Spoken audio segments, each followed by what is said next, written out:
시청자 여러분 안녕하십니까? 고영신TV 시사정담을 시작하겠습니다. 인사가 만사라고 합니다. 인사가 모든 일의 근간이 될 정도로 중요하다는 얘기이죠. 문재인 정권의 인사는 인사 참사라는 말이 나올 정도로 엉망이 된 것이 어제 오늘의 얘기가 아닙니다. 그런데 이번 청와대 인사수석 인사를 보면 인사가 그야말로 망할 망자 망사가 되었다는 한숨밖에 안 나옵니다. 돌려막기 인사, 회전문 인사, 코드 인사 차원을 넘어서 엿장수 맘대로 인사, 우물한 개구리 수준 인사입니다. 신임 김외숙 인사수석이 누구입니까? 바로 문재인 대통령이 부산에서 변호사를 했던 법무법인 부산에서 함께 일한 사람입니다. 파트너라기보다는 한솥밥을 먹은 부하 변호사 정도입니다. 물론 청와대 참모는 대통령과 국정철학을 같이 하고 뜻에 맞는 사람을 쓰기 마련이니까 김외숙 수석이 그 자리에 합당한 능력과 식견을 갖고 있다면 누가 뭐라고 하겠습니까? 김 인사수석은 사법시험을 합격했지만 판사, 검사 경력이 있는 것도 아니고 노무 관련 변호사를 하다가 2010년 과거사위원회 비상임위원을 한 것이 중요한 경력의 전부입니다. 그러다가 문정부 출범 후에 차관급 법제처장으로 벼락 출세를 했고 이번에 한나라 인사를 총괄하는 인사수석 자리를 꿰찼습니다. 전임 조현옥 인사수석도 시민단체 활동을 한 경력 외에 이렇다 할 인사에 대한 지식과 식견 경력도 없이 노무현 문재인 대통령과의 인연으로 인사수석이 되었다는 평가를 받았습니다. 과연 결과가 어떠했습니까? 최악의 인사대란을 가져왔습니다. 부정비리, 탈법의 백화점, 종합세트라 할 사람을 장관 후보감으로 추천하는 것을 보고 우리 온 국민들은 절망감과 허탈감을 느꼈습니다. 국회 청문보고서 채택도 없이 임명된 장관급만도 15명이나 됩니다. 문 대통령은 지난 KBS 송현정 기자와의 특별 대담에서 인사 실패라는 지적에 동의할 수 없다고 아주 불쾌감을 드러냈습니다. 온 국민이 인사가 엉망이라는데 대통령만 아니라고 우기니 참 기가 막힐 노릇이 아닐 수 없습니다. 인사 실패에 대해 그동안 한마디 없었던 조현옥 전 인사수석마저 퇴임 인사에서 국민 눈높이에 맞지 않는 인사들이 있어서 여러 가지 심려를 끼쳐드린 점에 대해서 유감스럽게 생각한다고 사과했습니다. 인사 실패를 스스로 인정한 셈입니다. 문제는 바로 그 후임 인사수석까지 문 대통령이 내 사람 인사, 코드 인사를 하느라 국민 눈높이에 맞지 않은 인사를 한 것입니다. 잘못한 것이 있으면 잘못을 솔직히 시인하겠다던 대통령의 취임사 약속은 어디로 갔는지 모르겠습니다. 인사의 핵심은 적재적소 인사가 아닌가요? 김외숙 인사수석은 변호사를 했으니까 법령 해석과 법조문 조정을 주 업무로 하는 법제처장에 임명한 것은 그렇다 치더라도 인사 문제에 관한 한 경력으로 볼 때 문외한이나 다름이 없습니다. 특히 인사수석은 인사 실무도 밝아야 하지만 한 나라의 인사를 책임지는 자리이기 때문에 인재를 꿰뚫어 보는 안목과 식견, 나라 안팎 곳곳에 산재해 있는 인재를 발굴할 수 있는 인적 네트워크를 가진 사람이어야 합니다.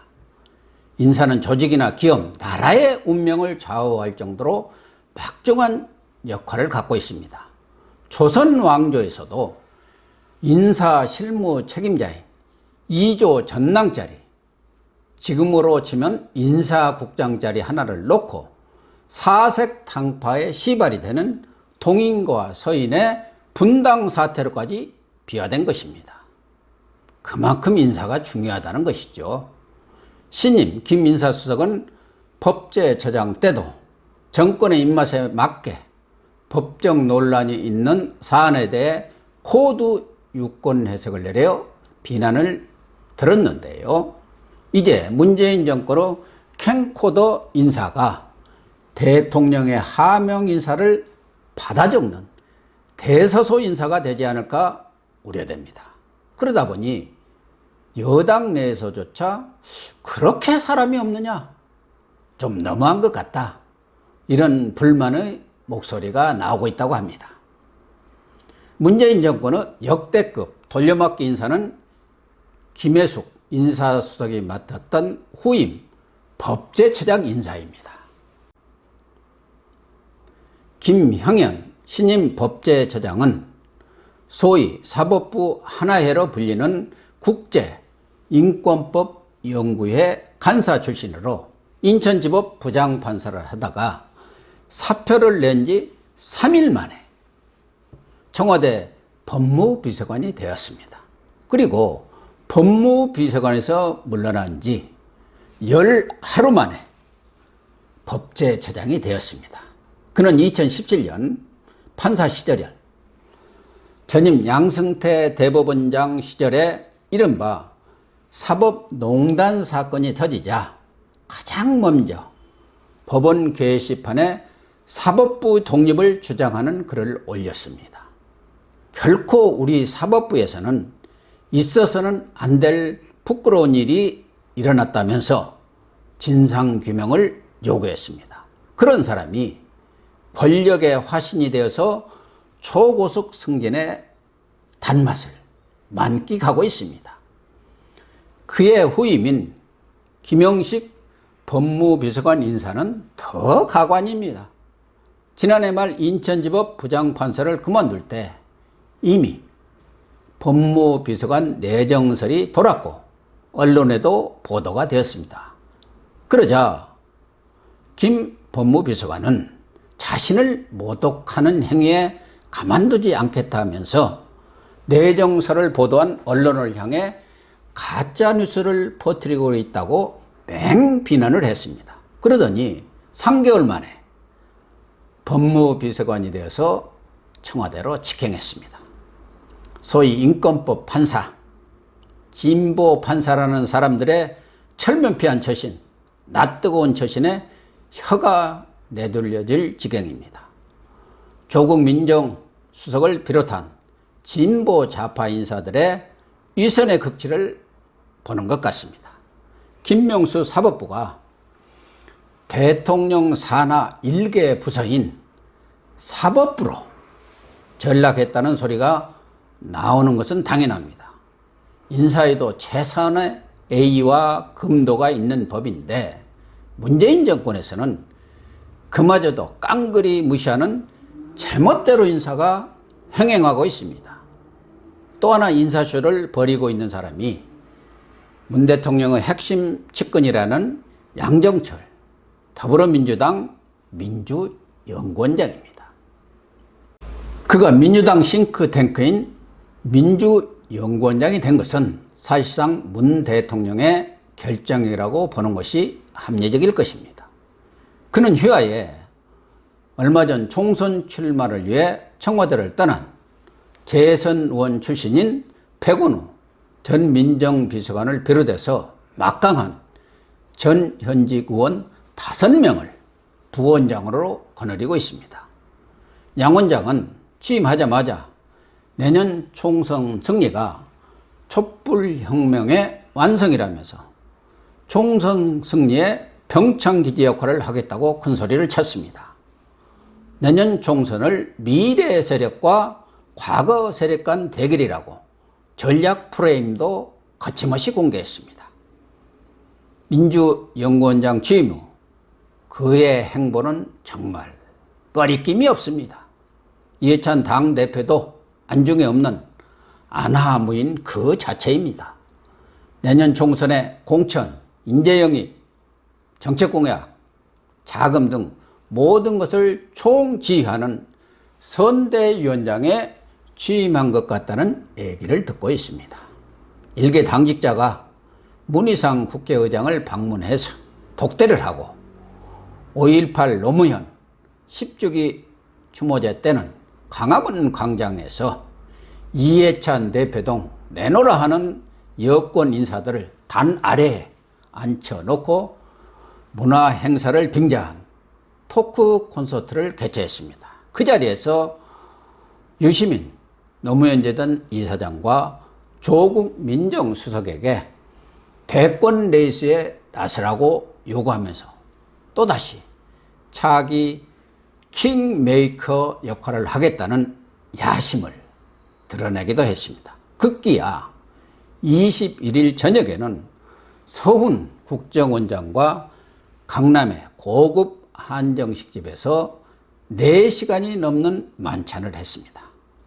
본인은 지극히 사적인 모임이라고 해명하지만 내년 총선을 앞두고 있는 민감한 시점에 최고 정보수장과 장시간 만찬을 했다는 것이 애사스러운 일은 아니죠.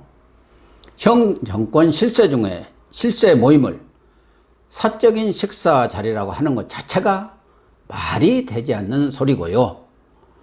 전 정권의 국정원장들이 줄줄이 쇠고랑을 찬 국정원의 정치 개입이 또다시 시작되는 것이 아니냐는 의심을 살만합니다. 한국당 등 야당이 국정원을 동원한 최대 관권 선거가 시작되었다고 반발하고 나선 것도 이해가 될 만합니다. 그렇지 않아도 지난해 지방선거를 앞두고 싱가포르에서 6.12 북미 정상회담을 열어서 선거판을 싹쓸이한 신북풍을 일으킨 것처럼 여권이 내년 4.15 총선 전에 김정은 답방 같은 비장의 카드를 준비하고 있다는 여러 시나리오들이 정치권 안팎에 나돌고 있습니다. 최고 정보기관장인 서훈 국정원장의 동선이 만천하에 공개될 정도로 허술한 것은 자체하고라도 총선 책임을 맡은 양정철 원장을 은밀히 만난 것 자체가 부적절한 저사입니다. 무엇보다 오얏나무 밑에서 각근을 고쳐 매지 말라는 속담처럼 양정철 원장은 오해 운운하기 전에 처신을 절제하고 신중히 하기 바랍니다. 지금처럼 문 대통령의 뒷배를 믿고 호가호위하면서 정치권을 쥐락 펴락하니까 총동 내지 부통령 행세를 한다는 말이 나오는 것 아닙니까? 오늘 방송 마치겠습니다. 감사합니다.